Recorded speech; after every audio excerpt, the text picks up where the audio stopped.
রব্বুল আলামিন বলেন ইন্নাল্লাযীনা আমানু ওয়া আমিলুস সলিহাত, যারা ঈমান আনলো, মুখে মুখে বলল লা ইলাহা ইল্লাল্লাহ, ঈমান আনার পরে যারা নেক কাজ করলো, আল্লাহ তাআলা যা আদেশ করেছেন আল্লাহর আদেশগুলোকে পুঙ্খানুপুঙ্খানুভাবে যারা মানলো, ওয়াক্তমতো নামাজ আদায় করলো, রমজানে রোজা রাখলো, আল্লাহ তাআলা তাকে সম্পদের মালিক বানিয়েছেন। আল্লাহ তাআলার সম্পদ পাওয়ার পরে বান্দা বাইতুল্লাহতে গিয়ে হজ করলো, আল্লাহ তার উপর যাকাত দেওয়া ফরজ করেছেন। বান্দা যাকাতকে জরিমানা মনে করবে না, এটাকে নিজের উপর চাপ মনে করবে না, অভিশাপ মনে করবে না, আল্লাহর একটা বিধান মনে করে গরিবদেরকে পরিপূর্ণ যাকাত আদায় করে দিবে। এই যে ঈমান আনার পরে যারা আমল করতে পারবে, দুইটা কাজ যারা করতে পারবে, আল্লাহ বলেন কানাত লাহুম জান্নাতুল ফিরদাউসি নুজুলা, আল্লাহ তাদেরকে জান্নাতুল ফিরদাউস দিয়ে মেহমানদারি করাবো। দুনিয়াতে আমরা মেহমানরা যখন মেজবানের বাড়িতে যাই, মেহমানদারি করে কিনা মেজবান? আমার বান্দাদেরকে দুনিয়াতে পাঠাইলাম, আমার বান্দারা আমার ইবাদত করবে, আমার বান্দারা রাতের গভীরে আমার কুদরতি কদমে সেজদা দিবে, তাহাজ্জুদের জায়নামাজে বান্দারা ফুপিয়ে ফুপিয়ে আমি আল্লাহর কাছে তাদের গুনার জন্য তওবা করবে, ক্ষমা চাইবে। বান্দারা শীতের দিনে ঠান্ডা পানি দিয়ে ওযু কইরা আমি আল্লাহর কুদরতি কদমে দাঁড়ায়া যাবে। এরকম ভাবে যে বান্দাগুলো নিজের ঈমানকে হেফাজত করিয়া দুনিয়ার জমিন থেকে বিদায় হয়ে যাবে, তারা হচ্ছে আমি আল্লাহর মেহমান, আর আমি আল্লাহ মেজবান হিসেবে দায়িত্ব হচ্ছে তাদের মেহমানদারি করা। সুবহানাল্লাহ। দুনিয়ার মানুষ যেমন একজন আরেকজনের মেহমানদারি করে, আল্লাহ বলেন এ দুনিয়ার গোলাম, আমি আল্লাহ ঈমানদারদের মেহমানদারি করব জান্নাতুল ফেরদাউসের মাধ্যমে। কিন্তু আল্লাহর যে মেহমানদারিটা, এটা কেমন মেহমানদারি হবে? দুনিয়ার জমিনের মেহমানদারি সর্বোচ্চ 3 দিন আর 1 সপ্তাহ থাকে, ঠিক কিনা বলেন? মেহমান যদি মেজবানের বাড়িতে যায়, প্রথম দিন আপনি আমি যে খাবারের আয়োজন করি, 2 দিন 3 দিন 4 দিন আর 5 দিন ঈমানদার থাকার পরে খাবারের মান কি উন্নত হয় না নিচের দিকে যায়, ডাউন হয়ে যায়, ডাউন। প্রথম দিন 10 ধরনের তরকারির আইটেম তার সামনে দিলে 7 দিন পরে এটা আর থাকবে না।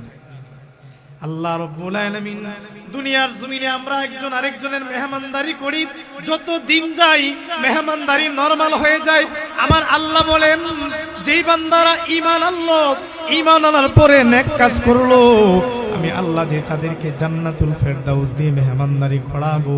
এই মেহমানদারির আপ্যায়ন কমবে না, দিন দিন বাড়তে থাকবে। সুবহানাল্লাহ পড়ে দিন দিন বাড়বে বাড়বে। মেহমানদার তো দুনিয়ার জমিনের মাঝে 3 দিন আর 4 দিন 5 দিন 1 সপ্তাহ থাকলে বিরক্ত হয়ে যায়। আমার আল্লাহ বলেন আমি আল্লাহ যে আমার ঈমানদারদেরকে জান্নাতুল ফেরদাউস দিয়ে মেহমানদারি করাবো। এই জান্নাতে কি আমার ঈমানদাররা 3 দিন আর 7 দিন থাকবে? আমার আল্লাহ বলেন না না, আমি আল্লাহ ঈমানদারদেরকে ঈমান আর আমলের বিনিময়ে যে জান্নাত দিব, সেই জান্নাতে ঈমানদারদের মেহমানদারি 3 দিন 7 দিন আর 1 মাস হবে না, তারা খালিদিনা ফিহা, চিরস্থায়ীভাবে জান্নাতে থাকবে। সুবহানাল্লাহ। পৃথিবী না জানুক আমি তো জানি, আমি কি পাপ করেছি হায়। পৃথিবী না জানুক আমি তো জানি, আমি কি পাপ করেছি হায়। আমার পাপের করলে বিচার, বাঁচার আমার নাই উপায়। দয়াময় প্রভু মাফ করো আমায়, মাফ করো আমায়। জেনে না জেনে কত যে আমি করেছি পাপ, কতবার যে করেছি তাওবা, কতবার অনুতাপ। জেনে না জেনে কত যে আমি করেছি পাপ, কতবার যে করেছি তাওবা, কতবার অনুতাপ। দুদিনে আবার সব ভুলে আমি, দুদিনে আবার সব ভুলে আমি মজে গেছি দুনিয়ায়, মাফ করো আমায়। পৃথিবী না জানুক আমি তো জানি, আমি কি পাপ করেছি হায়। আমার পাপের করলে বিচার, বাঁচার আমার নাই উপায়। দয়াময় প্রভু মাফ করো আমায়, মাফ করো আমায়। আমিন পড়ি সবাই। আল্লাহ আমাদের জীবনের সমস্ত গুনাহ খাতাগুলো মাফ করে দিন, সকলে পড়ি আমিন। আলহামদুলিল্লাহ। কুড়িঘর পশ্চিম পাড়া যুবক বৃন্দের উদ্যোগে ও কবরবাসীর মাগফিরাত কামনায় প্রথম বার্ষিক ওয়াজ ও দোয়ার মাহফিলের সম্মানিত সভাপতি, নবীনগরের সূর্য সন্তান, আমাদের সকলের মাথার তাজ, আমার দাদা উস্তাদ হযরত মাওলানা আশরাফ আলী জিহাদি হাফিজাহুল্লাহ, আজকের মাহফিলের সহসভাপতি হিসেবে উপস্থিত আছেন হাজারো আলেমের উস্তাদ আল্লামা আলহাজ হযরত মাওলানা আবুল কালাম আজাদ হাফিজাহুল্লাহ। আজকের মাহফিলে আলোচনা করেছেন আমার পূর্বে আপনাদের এলাকার সূর্য সন্তান, আমার অত্যন্ত মহাব্বতের শ্রদ্ধাভাজন বড় ভাই হযরত মাওলানা মুফতি হাবিবুর রহমান বিন হুসাইন হাফিজাহুল্লাহ। আলোচনা করেছেন এই এলাকারই সূর্য সন্তান হযরত মাওলানা মুফতি আশরাফুল ইসলাম সাহেব। আলোচনা করেছেন মুফতি জুনায়েদ আহমদ আশরাফি হাফিজাহুল্লাহ। আলোচনা করেছেন হযরত মাওলানা নূর আলম আনসারী হাফিজাহুল্লাহ সহ মুআজ্জাজ মুকাররম জাতির মাথার মুকুট হযরত উলামায়ে কেরাম, আল্লাহ পাকের আশিকিন, জাকিরিন, শাকিরিন, মুরব্বিয়ান ইজম, কলিজার টুকরার সমবয়সী যুবক বন্ধুগণ, স্নেহের ছোট ভাই, পর্দার অন্তরালে অবস্থানরত শ্রদ্ধেয় সম্মানিতা মা ও ভগ্নীগণ, সৃষ্টির মহান স্রষ্টা দয়াময় আল্লাহ রাব্বুল আলামিনের দরবারে অসংখ্য অগণিত শুকর, যে মহান রব এই ফিতনার সময় দুনিয়ার সমস্ত ফিতনা থেকে ফারিক করে 10 মায়ের 10 সন্তানকে আপন হয়ে কোনকনে শীতে কুয়াশার মাঝে আমাদেরকে কোরআনের বাগানে, জান্নাতের বাগানে আসার বসার তৌফিক দান করেছেন। এই জন্য মহান রবের শিখানো ভাষায় কালেমাতুশ শুকর উচ্চারণ করি আলহামদুলিল্লাহ। আর একটু জোরে পড়ি আলহামদুলিল্লাহ। মুহতারাম হাজিরিন, এমন এক মুহূর্তে আমরা আজকে কোরআনের বাগানে বসেছি, যে সময়টায় মুসলমানের সমাজে অসংখ্য ইমানদার নানান ধরনের নাফরমানিতে, পাপাচারিতে এখনো লিপ্ত আছে। এই পশ্চিম পাড়াতে কোরআনের আলোচনা হচ্ছে, জান্নাতের বাগান সাজানো হয়েছে, কিন্তু সবাই কিন্তু আজকের এই ময়দানে আসতে পারে নাই। আল্লাহ তাআলা যাদেরকে পছন্দ করেছেন, মহাব্বত করেছেন, তাদেরকে আল্লাহর কৃপায় আল্লাহ এই ময়দানে আসার তৌফিক দিয়েছেন। সুবহানাল্লাহ পড়ি। রাসূল আকরাম সাল্লাল্লাহু আলাইহি ওয়াসাল্লাম ১৫০০ বছর আগে আমাদেরকে ভবিষ্যৎবাণী করে গিয়েছেন। হাদিসটা ইমাম তিরমিজি রাহিমাহুল্লাহ ওনার তিরমিজি শরীফে নোট করেছেন।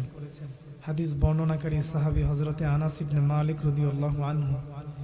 আনাস ইবনে মালিক বলেন, ক্বালা নবী সাল্লাল্লাহু আলাইহি ওয়াসাল্লাম, ইয়াতি আলান নাসি জামান আস-সাবিরু ফীহিম আলা দীনিহি কাল কাবিজি আলাল জামার।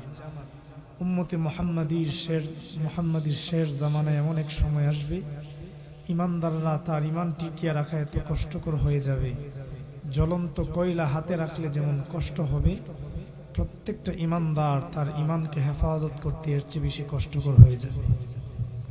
বর্তমান সমাজের দিকে যদি আমরা তাকাই, মুসলিম সমাজের দিকে, হাদিসের বাস্তব নমুনা আমরা দেখতে পাই। আজকে আমরা ইমান বিক্রির মহড়ায় লিপ্ত আছি। যতক্ষণ মসজিদে আছি পরিপূর্ণ ইমানদার, যতক্ষণ এই কোরআন হাদিসের মজমাগুলোতে বসে আছি মনে হয় জান্নাতের বাগানে বিচরণ করছি। তো যেই মাত্র মসজিদ থেকে, দ্বীনি মুজাকারা থেকে, মাদ্রাসার পরিবেশ থেকে আমরা সামাজিক জীবনে ফিরে যাই, নানান ধরনের পাপাচার আমাদেরকে গ্রাস করে, ঠিক কিনা বলেন?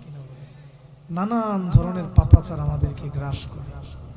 রাসূল আকরাম সাল্লাল্লাহু আলাইহি ওয়াসাল্লাম এই কথাটাও হাদিসে পাকে ১,৫০০ বছর আগেই বলে গিয়েছেন। হাদিস বর্ণনাকারী সাহাবী হযরতে আব্দুল্লাহ ইবনে মাসউদ রাদিয়াল্লাহু আনহু, রাসূল আকরাম সাল্লাল্লাহু আলাইহি ওয়াসাল্লাম বলেন, বাদিরু বিল আ'মাল ফিতানান কাকিতু'আল লাইলিল মুজলিম ইউসবিহুর রাজুলু মুমিনান ওয়া ইউমসি কাফিরা ওয়া ইউমসি মুমিনান ওয়া ইউসবিহু কাফিরা ইয়াবিউদ দীনা বিআরদিন মিনাদ দুনিয়া।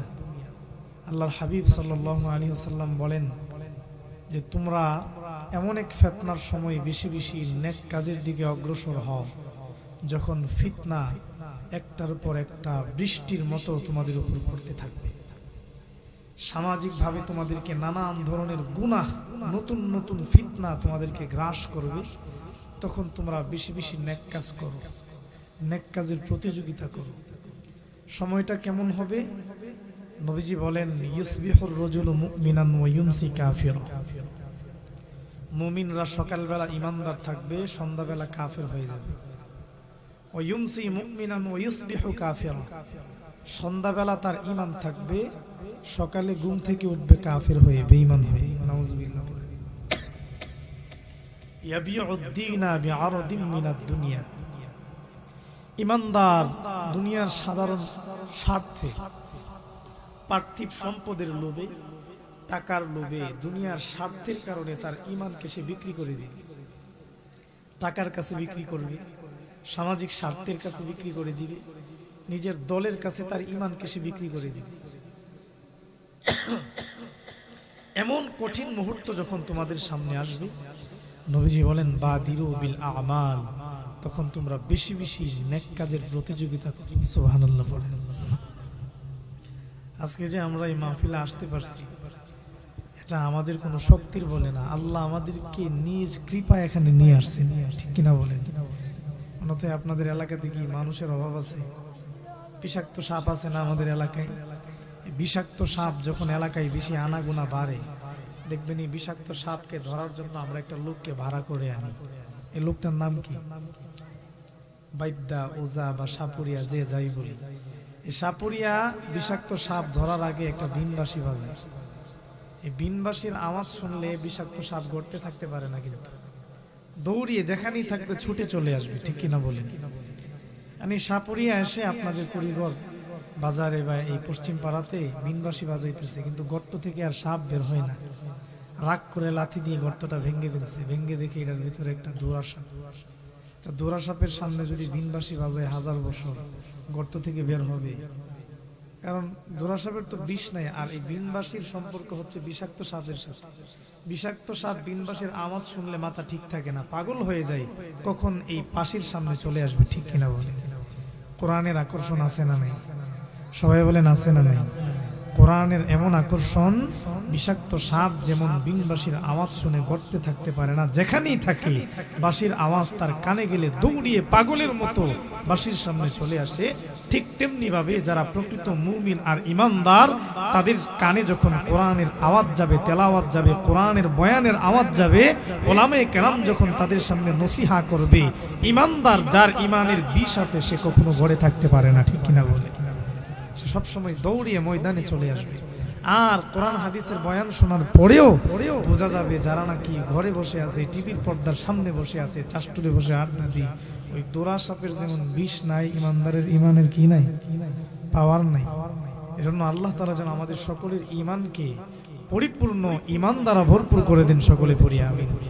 মুহতারাম হাজিরিন, আমি ভূমিকা লম্বাচড়া করব না, রাত যেহেতু গভীর হয়ে গেছে, প্রায় 11টার কাছাকাছি, আমি আমার তেলাওয়াতকৃত আয়াতে চলে যাব। কুয়াশা পড়তেছে। আমি আপনাদের সামনে সূরাতুল কাহাফের 107 নম্বর আয়াত এবং 8 নম্বর আয়াত তেলাওয়াত করেছি। রাসূল আকরাম সাল্লাল্লাহু আলাইহি ওয়াসাল্লামের অসংখ্য অগণিত হাদিস থেকে মুস্তাদরাকে হাকিমের একটা চমৎকার হাদিস পাঠ করেছি।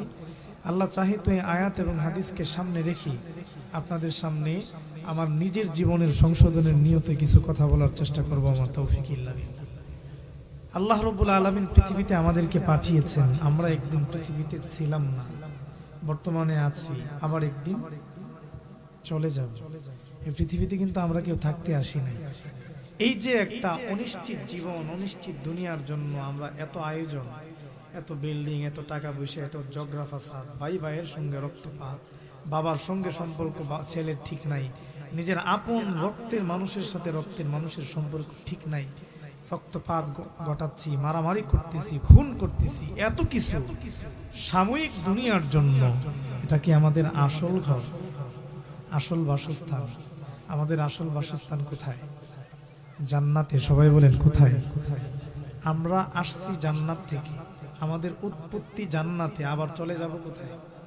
আমরা যদি ঈমান নিয়ে মরতে পারি, আল্লাহ আমাদেরকে আমাদের ওই যেই জায়গা থেকে আমাদের উৎপত্তি ওইখানে ফিরিয়ে দিবেন। সেটার নাম কি? জান্নাত। মুহতারাম হাজিরিন, এই জান্নাতে আমরা যাব, তবে কিসের বিনিময়ে যাব? দুইটা জিনিসের বিনিময়ে আল্লাহ তাআলা আমাদেরকে জান্নাত দিবেন। কয়টা জিনিস? দুইটা জিনিস। পৃথিবী থেকে আমরা চলে যাব, এটা নিশ্চিত। এখানে কেউ থাকতে আসে নাই, কেউ থাকতে পারেও নাই। ক্ষমতার বলে, টাকার বলে, বাহাদুরির বলে আজরাইলের হাত থেকে বাঁচা সম্ভব না। যদি ক্ষমতার বলে পৃথিবীতে কেউ তার হায়াতকে বাড়াতে পারত, পৃথিবীর সবচেয়ে বড় ক্ষমতাধর ছিল জুলকারনাইন, ফেরাউন, নমরুদ। এরা ছিল সবচেয়ে বড় ক্ষমতাধর। তারা সম্পদ দিয়ে, ক্ষমতা দিয়ে বাঁচতে পারছে। টাকার বলে পৃথিবীতে কেউ টিকে থাকতে পারলে বা তার হায়াত বাড়াইতে পারলে, কারণের চাইতে সম্পদওয়ালা পৃথিবীতে কেউ ছিল না। কারণ পৃথিবীতে সবচেয়ে বেশি বাঁচত, ঠিক কিনা বলে? তার সম্পদ তাকে বাঁচাতে পারে নাই, ফেরাউনের ক্ষমতা তাকে বাঁচাতে পারে নাই, নমরুদের ক্ষমতা তাকে বাঁচাতে পারে নাই। কাজী আমরা যারা পৃথিবীতে আছি, সম্পদ আছে, জায়গা জমির আছে, বাহাদুরি আছে, ক্ষমতা আছে সাময়িক, এগুলো আমাদেরকে বাঁচাতে পারবে না। পৃথিবীতে কেউ স্থায়ী হয় না, হোক না সে ফেরাউন কিবা নমরুদ। কেউ ভবে চিরকাল রই না, কেউ ভবে চিরকাল রই না।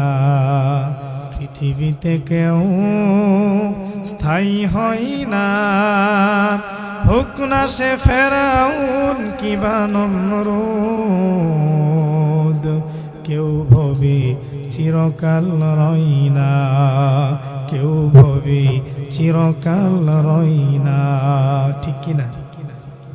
চলে যাই সব ছেড়ে যেতে হয়, মৃত্যু মানে না কোনো পরিচয়।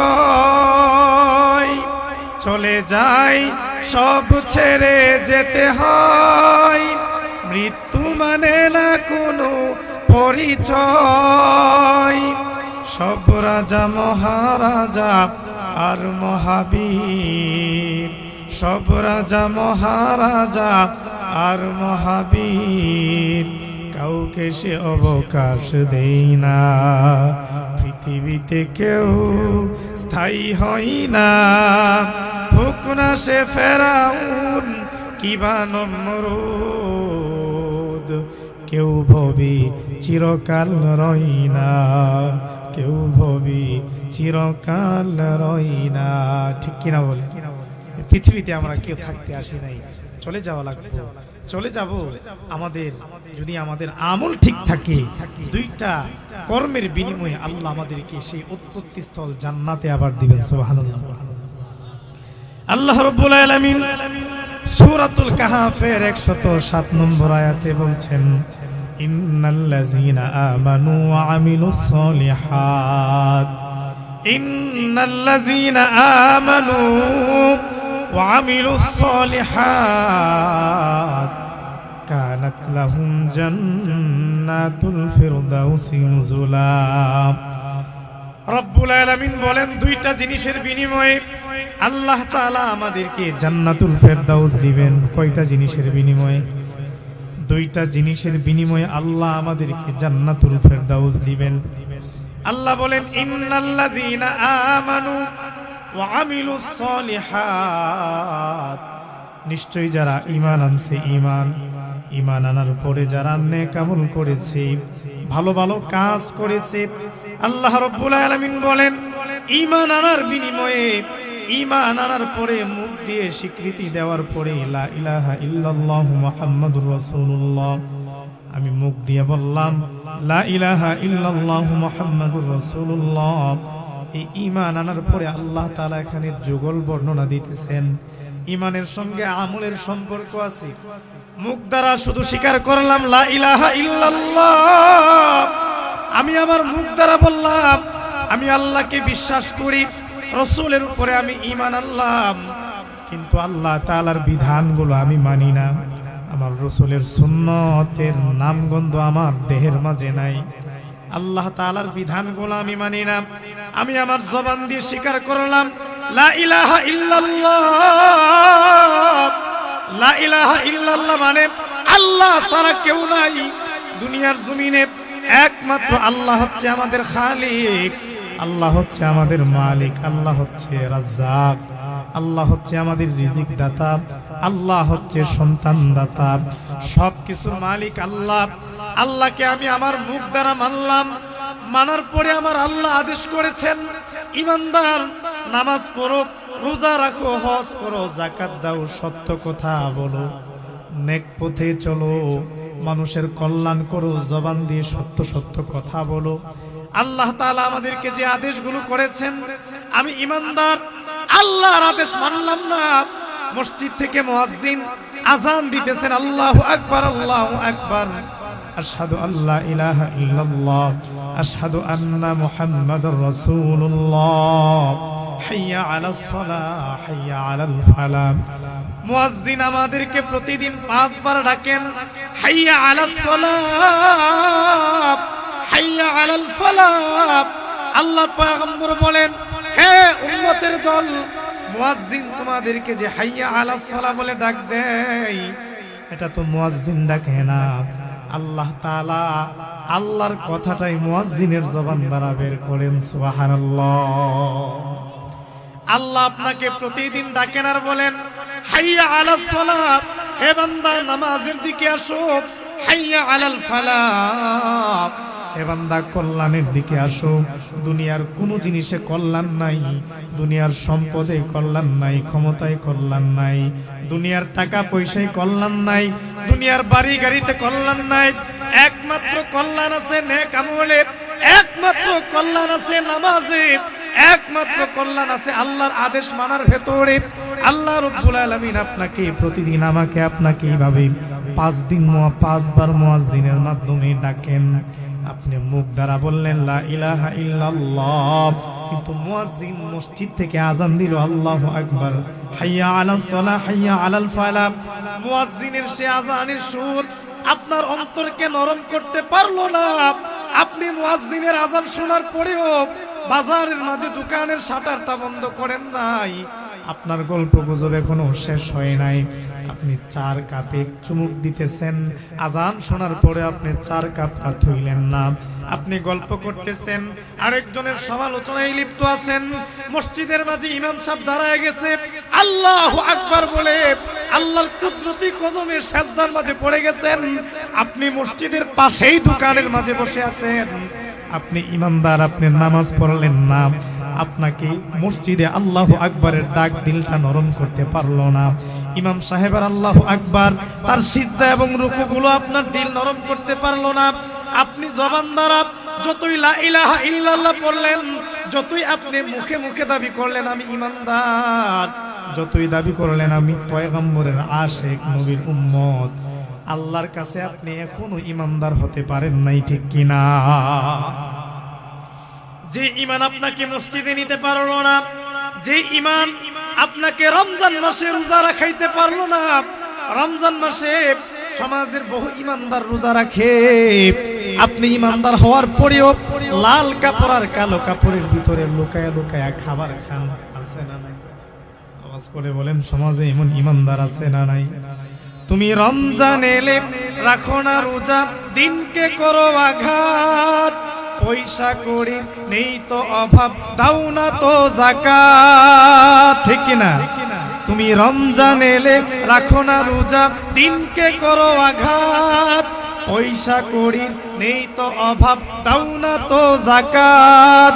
তুমি ইমানদারির বড়াই করো, নেই তোমার ইমান। তুমি ইমানদারির বড়াই করো, নেই তোমার ইমান। তুমি কেমন মুসলমান, কেমন মুসলমান, তুমি কেমন মুসলমান। নামাজের সাথে নাই পরিচয়, মানো না কোরআন, তুমি কেমন মুসলমান। ঠিক কিনা? এ মুসলমান, আল্লাহ রাব্বুল আলামিন এখানে বলতেছেন দুইটা জিনিসের বিনিময়ে আল্লাহ জান্নাতুল ফেরদাউস আপনাকে আমাকে দিবেন। এর মাঝে এক নাম্বার, আপনার আমার ঈমান থাকা লাগবে। কেমন ঈমান? যে ঈমানে আজান শোনার পরে দোকানের শাটারটা সঙ্গে সঙ্গে বন্ধ করে ফেলে। সুবহানাল্লাহ। এমন ঈমানদার সমাজে আছে না নাই? ঈমানদার তো হবে এমন ঈমানদার, আমি দোকানের মাঝে কাজ করতেছি, মুয়াজ্জিন আল্লাহু আকবারে ডাক দিয়েছেন, সঙ্গে সঙ্গে শাটার বন্ধ করে ফেললাম, মসজিদের দিকে আমি রওনা হয়ে গেলাম। ঈমানদার তো হবে এমন, আমি গল্প করতেছি বাজারে বসে, মুয়াজ্জিন আল্লাহু আকবারের ডাক দিয়েছেন, সঙ্গে সঙ্গে আমার কথাবার্তা বন্ধ হয়ে গেছে। আমি চিন্তা করব, আল্লাহ আমাকে ডাকতেছে মসজিদের দিকে, আমার এখন দুনিয়ার কোনো কাজের দরকার নাই, আল্লাহর দিকে আমার রওনা হওয়া লাগবে, আল্লাহর ডাকে আমাকে হাজিরা দেওয়া লাগবে। ঠিক কিনা বলেন? ঈমানদার কখনো নাফরমানি করতে পারে না, নামাজ ছাড়তে পারে না, রোজা ছাড়তে পারে না, রমজান মাসে কালো কাপড় দিয়া লাল এবং কালো কাপড়ের ভিতরে লুকায়া লুকায়া রোজা ভঙ্গ করে খাবার খেতে পারে না। ঈমানদার কখনো সুদের সঙ্গে তার সম্পর্ক থাকতে পারে না, ঈমানদারের ঘুষের সঙ্গে সম্পর্ক থাকতে পারে না, ঈমানদারের মিথ্যার সঙ্গে সম্পর্ক থাকতে পারে না, ঈমানদার কখনো পরের হক নষ্ট করতে পারে না। ঈমানদার সব সময় আল্লাহ যা আদেশ করেছেন সব কিছু করবে, আল্লাহ যা নিষেধ করেছেন সব থেকে নিজেকে গুটায় রাখবে। ওই রকম ঈমানদার যে নাকি মুখে মুখেও বলে আমি ঈমানদার, তার বুকের ভিতরে ঈমান আছে, শুধু মুখের ঈমানই সে যথেষ্ট মনে করে না, তার সিনার ভেতরে ঈমানের নূর ঢুকে গেছে। যে ঈমানদারের ঈমানের নূরটা তার বুকের ভেতরে ঢুকে যাবে, আল্লাহ বলেন এমন ঈমানদার যদি দুনিয়ার জমিন থেকে চলে যায়, আমি আল্লাহ জান্নাতুল ফেরদাউস দিয়ে তাকে মেহমানদারি করাবো। সুবহানাল্লাহ। বাড়িতে গিয়ে বলেন, আরেকটু জোরে পড়েন না সুবহানাল্লাহ। রব্বুল আলামিন বলেন ইন্নাল্লাযীনা আমানু ওয়া আমিলুস সলিহাত, যারা ঈমান আনলো, মুখে মুখে বলল লা ইলাহা ইল্লাল্লাহ, ঈমান আনার পরে যারা নেক কাজ করলো, আল্লাহ তাআলা যা আদেশ করেছেন আল্লাহর আদেশগুলোকে পুঙ্খানুপুঙ্খানুভাবে যারা মানলো, ওয়াক্তমতো নামাজ আদায় করলো, রমজানে রোজা রাখলো, আল্লাহ তাআলা তাকে সম্পদের মালিক বানিয়েছেন। আল্লাহ তাআলার সম্পদ পাওয়ার পরে বান্দা বাইতুল্লাহতে গিয়ে হজ করলো, আল্লাহ তার উপর যাকাত দেওয়া ফরজ করেছেন। বান্দা যাকাতকে জরিমানা মনে করবে না, এটাকে নিজের উপর চাপ মনে করবে না, অভিশাপ মনে করবে না, আল্লাহর একটা বিধান মনে করে গরিবদেরকে পরিপূর্ণ যাকাত আদায় করে দিবে। এই যে ঈমান আনার পরে যারা আমল করতে পারবে, দুইটা কাজ যারা করতে পারবে, আল্লাহ বলেন কানাত লাহুম জান্নাতুল ফিরদাউসি নুজুলা, আল্লাহ তাদেরকে জান্নাতুল ফিরদাউস দিয়ে মেহমানদারি করাবো। দুনিয়াতে আমরা মেহমানরা যখন মেজবানের বাড়িতে যাই, মেহমানদারি করে কি না মেজবান? আমার বান্দাদেরকে দুনিয়াতে পাঠাইলাম, আমার বান্দারা আমার ইবাদত করবে, আমার বান্দারা রাতের গভীরে আমার কুদরতি কদমে সেজদা দিবে, তাহাজ্জুদের জায়নামাজে বান্দারা ফুপিয়ে ফুপিয়ে আমি আল্লাহর কাছে তাদের গুনার জন্য তওবা করবে, ক্ষমা চাইবে। বান্দারা শীতের দিনে ঠান্ডা পানি দিয়ে ওযু কইরা আমি আল্লাহর কুদরতি কদমে দাঁড়ায়া যাবে। এরকম ভাবে যে বান্দাগুলো নিজের ঈমানকে হেফাজত করিয়া দুনিয়ার জমিন থেকে বিদায় হয়ে যাবে, তারা হচ্ছে আমি আল্লাহর মেহমান, আর আমি আল্লাহ মেজবান হিসেবে দায়িত্ব হচ্ছে তাদের মেহমানদারি করা। সুবহানাল্লাহ। দুনিয়ার মানুষ যেমন একজন আরেকজনের মেহমানদারি করে, আল্লাহ বলেন এ দুনিয়ার গোলাম, আমি আল্লাহ ঈমানদারদের মেহমানদারি করব জান্নাতুল ফেরদাউসের মাধ্যমে। কিন্তু আল্লাহর যে মেহমানদারিটা, এটা কেমন মেহমানদারি হবে?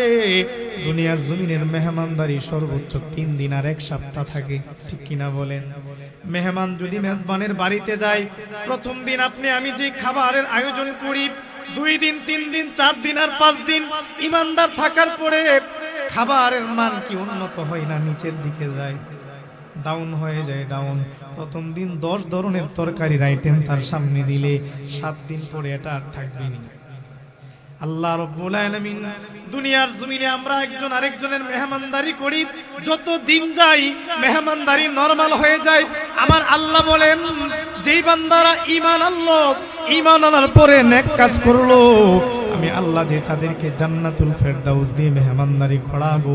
এই মেহমানদারির আপ্যায়ন কমবে না, দিন দিন বাড়তে থাকবে। সুবহানাল্লাহ পড়ে দিন দিন বাড়বে বাড়বে। মেহমানদার তো দুনিয়ার জমিনের মাঝে 3 দিন আর 4 দিন 5 দিন 1 সপ্তাহ থাকলে বিরক্ত হয়ে যায়। আমার আল্লাহ বলেন, আমি আল্লাহ যে আমার ঈমানদারদেরকে জান্নাতুল ফেরদাউস দিয়ে মেহমানদারি করাবো।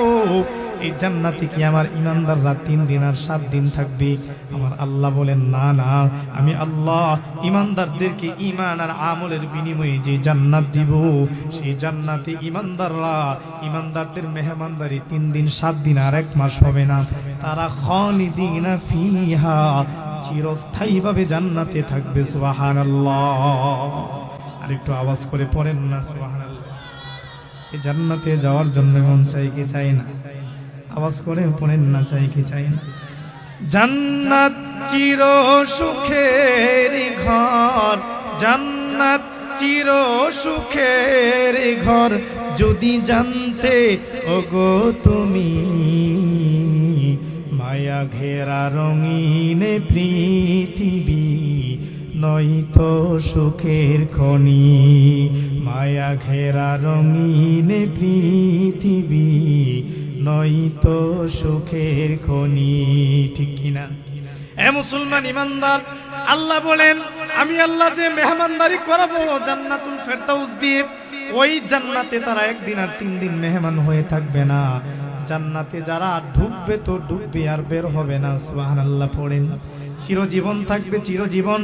খালিদিনা ফিহা, ওই জান্নাতে আমার ঈমানদাররা মেহমান হয়ে চিরজীবন থাকবে। দুনিয়ার জমিনের নিয়ম হচ্ছে, একটা বান্দা এক জায়গাতে যদি 1 মাস 2 মাস 3 মাস 1 বছর 2 বছর থাকে, একটা বিরক্তি ভাব চলে আসে। এক জায়গা থেকে আরেক জায়গাতে বেড়াতে মনে চাই, ঠিক কিনা বলেন? এই কুড়িগড় গ্রামের মাঝে আপনি আমি আসি, বহুদিন ধরে থাকতেছি, বোরিং লাগে, একটু বিরক্ত লাগে, মনে চাই বিভিন্ন জায়গার মাঝে বেড়াতে যাই। এই জন্য যুবক ভাইয়েরা মাঝে মাঝে কক্সবাজার যায়, সেন্ট মার্টিন যায়, সাদা পাথর যায়, বিভিন্ন পর্যটন কেন্দ্রগুলোর মাঝে যাই কি যাই না? আমরাও একজন আরেকজনের বাড়িতে বেড়াতে যাই কি যাই না? ঈমানদার দুনিয়ার জমিনের মাঝে এক জায়গাতে বেশি দিন থাকতে ভালো লাগে না। কুড়িগড় গ্রামের মাঝে আছে, আমার আল্লাহ তাকে সম্পদ আর টাকা পয়সার মালিক বানাইছেন। ঈমানদারের আর ভাল লাগে না কুড়িগড় গ্রামে। এখন সে ব্রাহ্মণবাড়িয়া শহরের মাঝে বাড়ি বানাইতে চাই, ঠিক কিনা বলেন? একটু টাকাওয়ালা হয়েছে, ব্রাহ্মণবাড়িয়া শহরে সে বাড়ি বানায়, ফ্ল্যাট কিনে ফেলে। আবার আল্লাহ আরো টাকার মালিক তাকে বানাইছেন। এখন আর ব্রাহ্মণবাড়িয়াও ভালো লাগে না, আর একটু উন্নত জায়গাতে যাবে। বাংলাদেশের রাজধানী ঢাকার মাঝে যাবে। ঢাকার মাঝে সবচেয়ে দামি জায়গা গুলশান বনানীর মাঝে বাড়ি করতে চাই, ঠিক কিনা বলেন?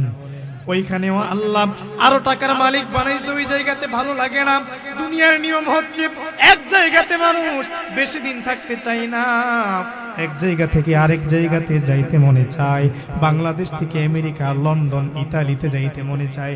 আমার আল্লাহ বলেন, আমি যে ঈমানদারদেরকে ঈমানের বিনিময়ে, আমলের বিনিময়ে জান্নাত নসিব করব, জান্নাতুল ফেরদাউস দিব। এই জান্নাতে যাওয়ার পরে কি ঈমানদার বিরক্ত হয়ে যাবে আর মনে মনে বলবে, আল্লাহ জান্নাতুল ফেরদাউস ভালো লাগে না, আরেকটা জান্নাত আমাদেরকে দেন? আল্লাহ বলবেন, না না, আমি আল্লাহ ঈমানদারকে যে জান্নাতুল ফেরদাউস দেব, খালিদিনা ফিহা, জান্নাতে আমার ঈমানদার বান্দা চিরদিন থাকবে। চিরদিন থাকার পরে বিরক্ত বোধ হবে না।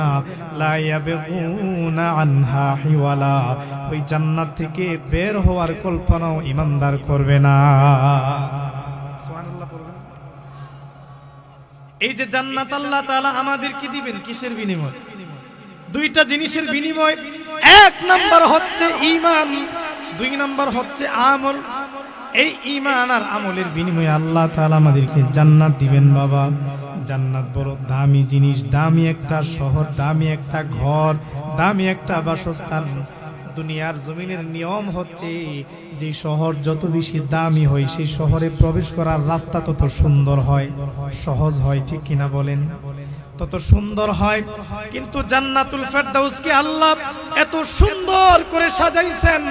আল্লাহর পয়গম্বর পেয়ারা নবী রাহমাতুল লিল আলামিন বলেন হাদিসে কুদসি, আল্লাহ বলেন আ'আদাতু লিইবাদিয়াস সালিহিন মা লা আইনুন রাআত ওয়ালা উযুনুন সামিআত ওয়ালা খাতারা আলা কলবি বাশার।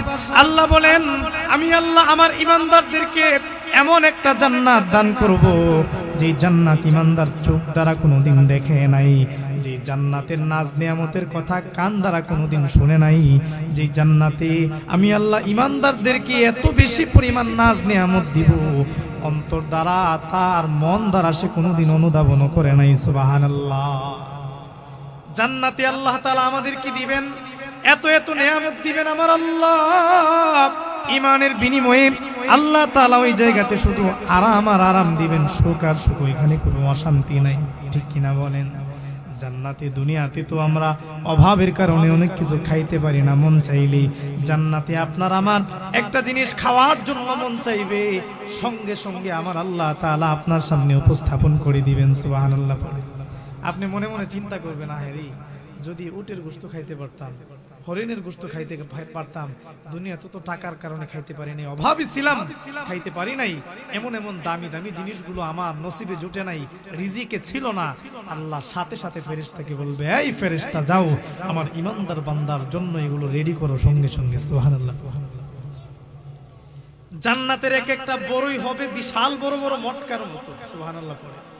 মুফাসসিরিনে কেরাম বলেন এই বড়ইগুলোকে যদি দুনিয়ার পাল্লায় ওজন দেওয়া হতো তাহলে এক একটা 12 মণ ওজনের হতো। সুবহানাল্লাহ পড়েন। জান্নাতে আল্লাহ রাব্বুল আলামিন ঈমানদারদেরকে জান্নাতের বিনিময়ে এমন এমন সুন্দর সুন্দর হুর দিবেন। আল্লাহ রাব্বুল আলামিন এত সুন্দর সুন্দর নারীদেরকে দিবেন। নবীজি বলেন তাদের সৌন্দর্যতার একটা অংশ যদি দুনিয়াতে ফেলে দেওয়া হতো, তাদের হাতের একটা আঙ্গুল যদি দুনিয়ার মাঝে ফেলে দেওয়া হতো, তাদের আঙ্গুলের আলোর কারণে তামাম দুনিয়া আলোকিত হয়ে যেত। সুবহানাল্লাহ। জান্নাতের হুরগুলো যখন থুতু ফেলবেন দুনিয়ার সমুদ্রের মাঝে, জান্নাতের হুরের থুতু ফেললে আল্লাহর পয়গম্বর বলেন তামাম দুনিয়ার সমুদ্রের পানিগুলো মেশকে আম্বরের মতো সুগন্ধিযুক্ত হয়ে যাবে। এত দামি একটা নিয়ামত জান্নাত। এই জান্নাতের ভেতরে আল্লাহ তাআলা আপনাকে আমাকে প্রবেশ করাবেন।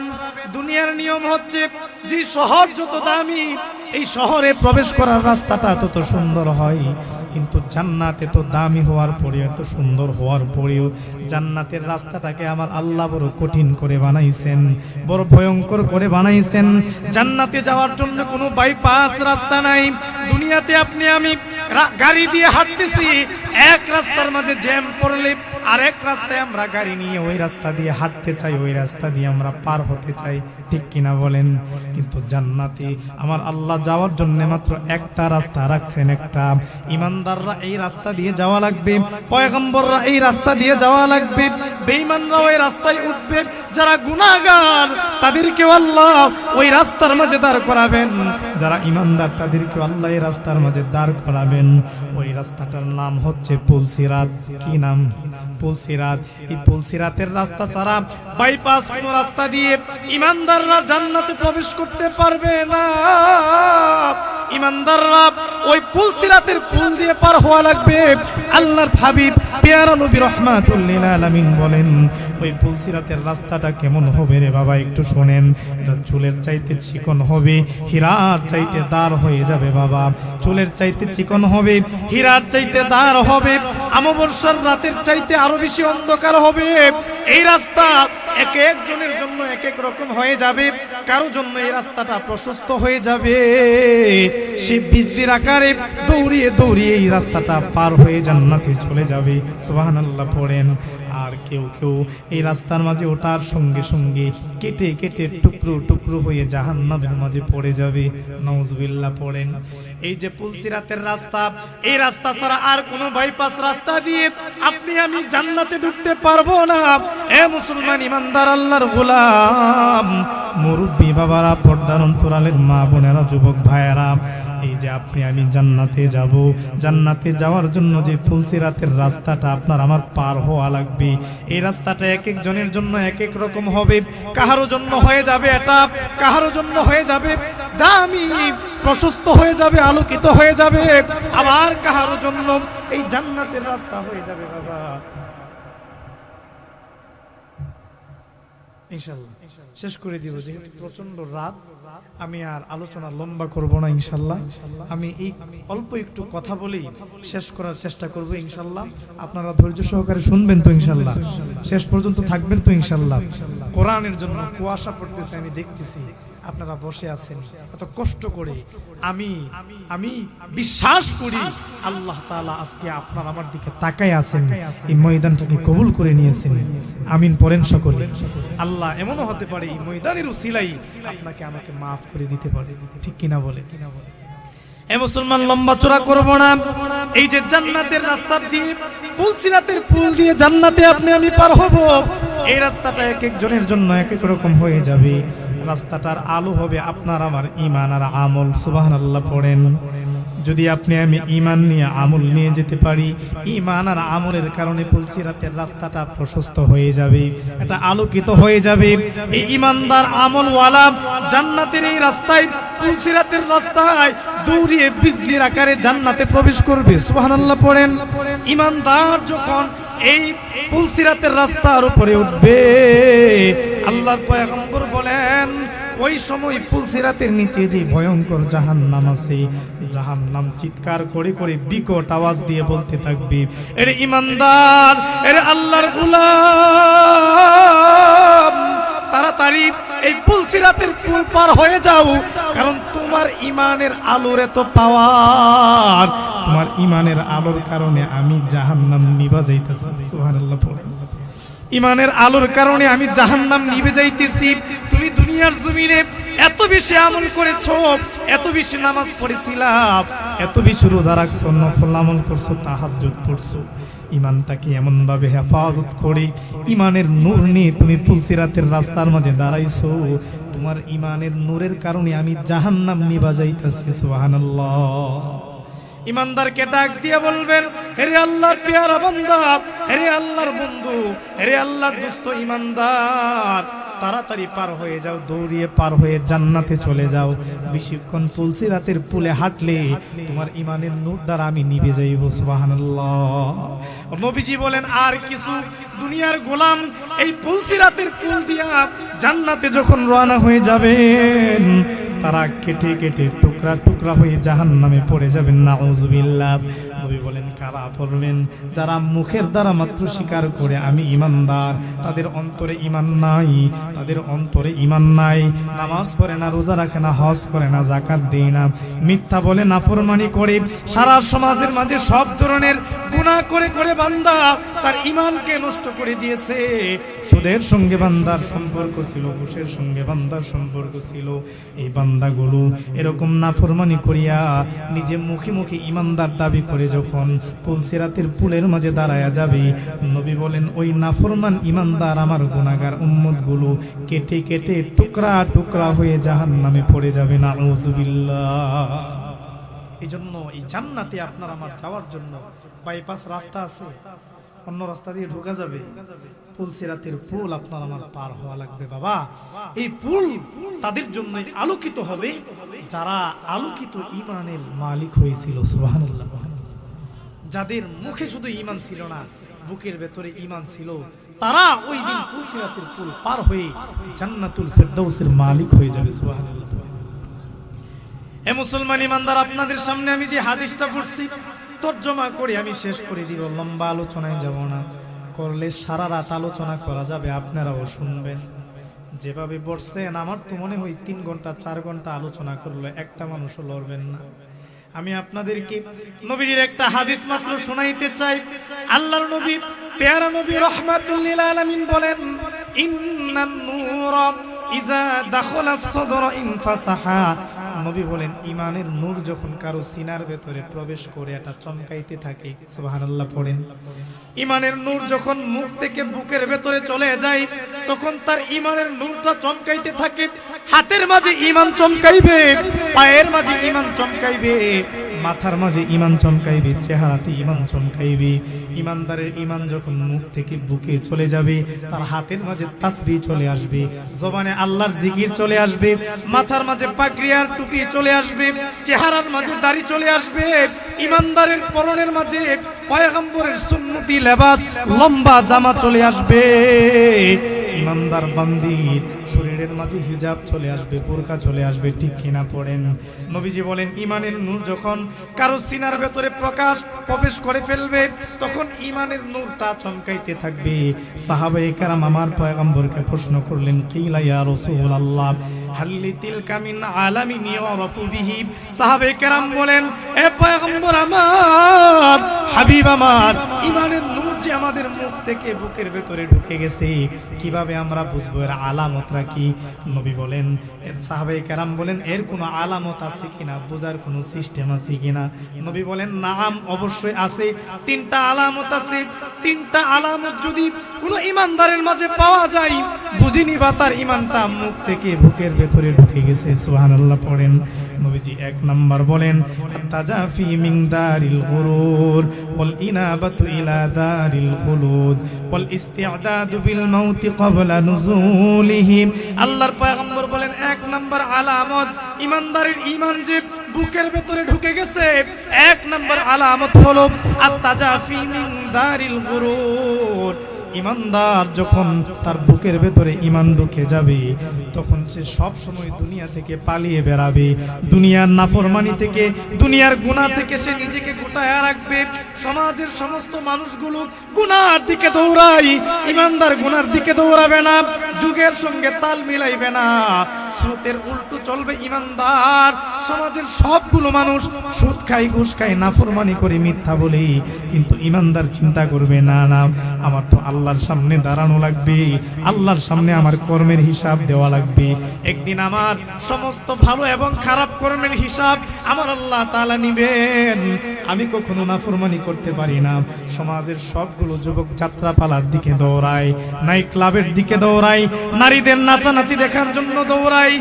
বন্ধু মহল একজন বন্ধুকে ডাক দিয়া বলে, এ বন্ধু চলো না, নাচ গান দেখার জন্য যাই, যাত্রা পালার জন্য যাই। কিন্তু যুবক বলে, না না, আল্লাহ তো আমাকে নাচানাচি দেখার জন্য দুনিয়াতে পাঠাই নাই, যাত্রা পালার জন্য পাঠাই নাই, গান শোনার জন্য পাঠাই নাই। আমার আল্লাহর সামনে আমার যৌবনের হিসাব দেওয়া লাগবে, আমার আল্লাহর সামনে আমার কর্মের হিসাব দেওয়া লাগবে। ঈমানদার এই কথা চিন্তা করে যৌবনটাকে হেফাজত করে, নাফরমানি করে না, সব ধরনের গুনাহ থেকে নিজেকে গোটায় রাখে। দুনিয়ার সম্পদের লোভ তার ঈমানকে নষ্ট করতে পারে না। দুনিয়ার স্বার্থের কারণে সে ঈমানকে বিক্রি করে দেয় না। সমাজের মাঝে দলের কাছে নিজের ধর্মকে, ঈমানটাকে বিক্রি করে দেয় না। যারা এই স্বার্থের দুনিয়া, ধোঁকার দুনিয়া থেকে যারা নিজেকে গোটায় রাখবে, আমার নবী বলেন তাদের ঈমানটা মুখ থেকে বুকের ভেতরে ঢুকে গেছে। সুবহানাল্লাহ। এক নাম্বার আলামত। দুই নাম্বার আল্লাহর পয়গম্বর বলেন, দুই নাম্বার আলামত ওয়াল ইনাবাতু ইলা দারিল খুলুদ। ঈমানদারের দুই নাম্বার আলামত তার ঈমান যে বুকের ভেতরে ঢুকছে। ঈমানদার দুনিয়াতে বসবাস করবে কিন্তু তার চেহারা থাকবে, তার চিন্তা আর তার তামান্না থাকবে জান্নাতের দিকে। সুবহানাল্লাহ বলেন। ঈমানদার দুনিয়াতে চলাফেরা করবে কিন্তু মনে মনে চিন্তা করবে, আল্লাহ কখন আমি মারা যাব। ঈমানটাকে হেফাজত করে, ঈমানটাকে হেফাজত করে কোন সময় জান্নাতে ঢুকতে পারবো। সুবহানাল্লাহ বলেন। ঈমানদার এই কথা চিন্তা করে সব ধরনের গুনাহ থেকে নিজেকে বাঁচায় রাখবে। ঈমানদার নাফরমানি করলে সঙ্গে সঙ্গে তাওবা করে নিবে। ঠিক কিনা বলেন? ঈমানদার গুনাহ করতে পারে না, নাফরমানি করতে পারে না।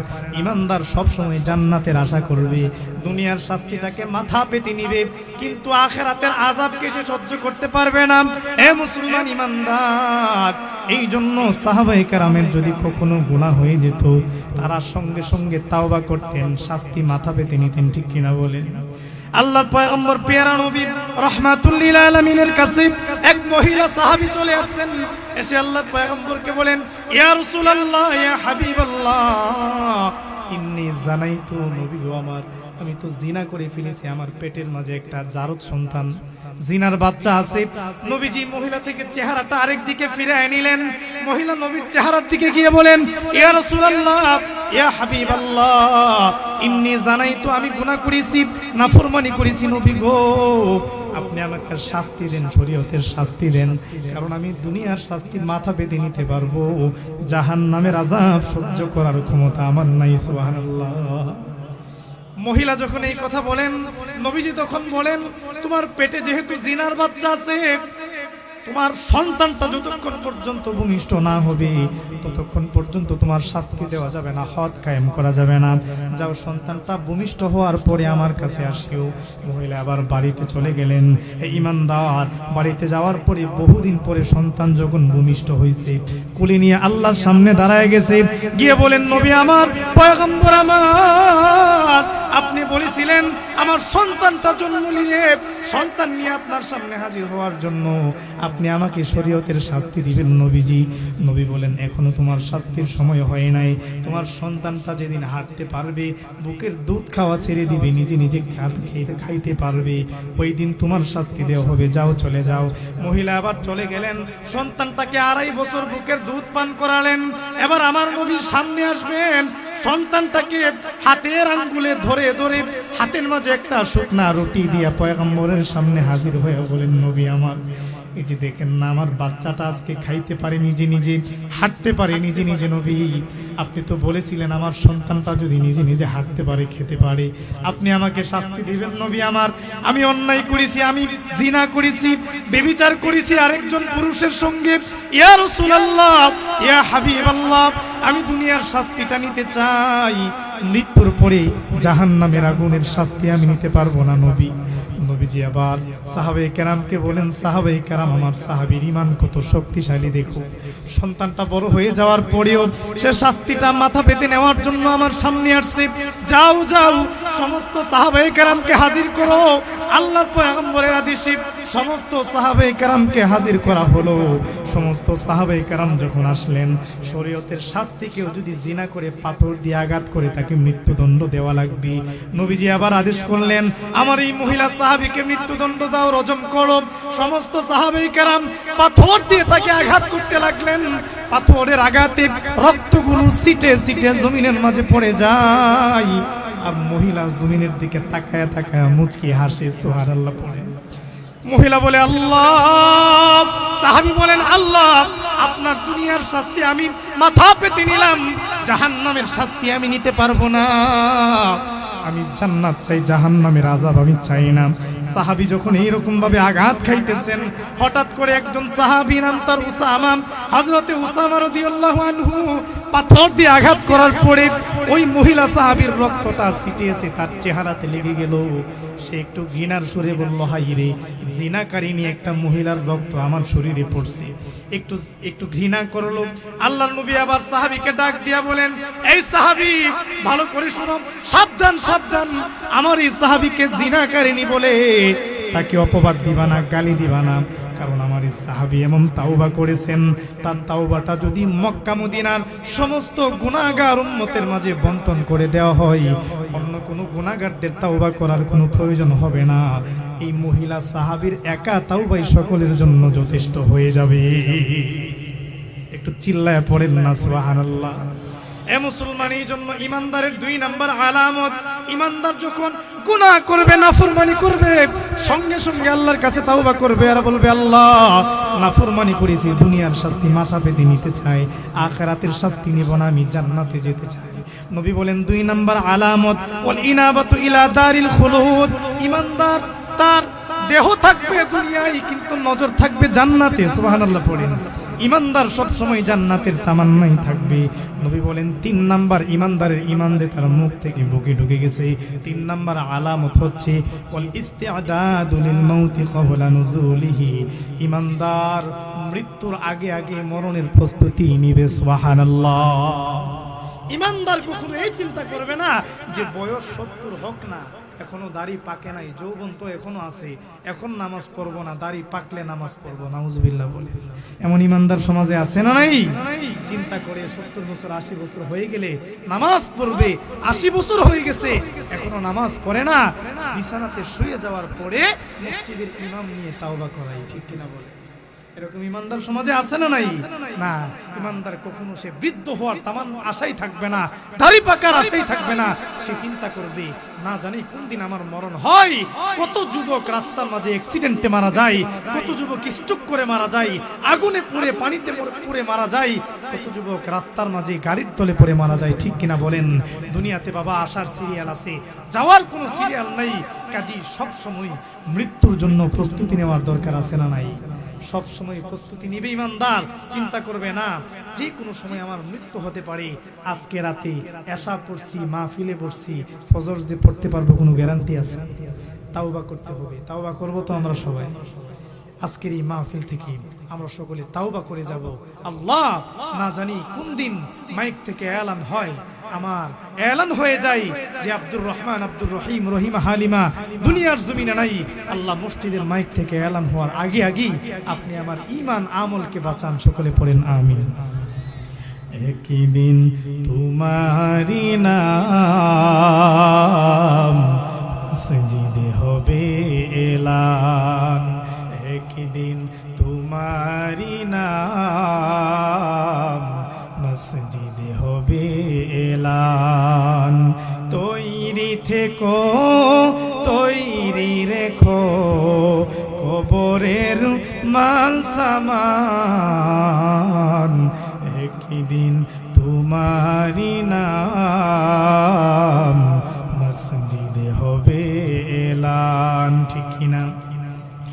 একদিন তোমাকে পরিয়ে কাফন, সঙ্গী স্বজন করবে দাফন, হঠাৎ চলে যাবে আদরের ধন, প্রিয় মা বাবার ভাসিয়ে নয়ন।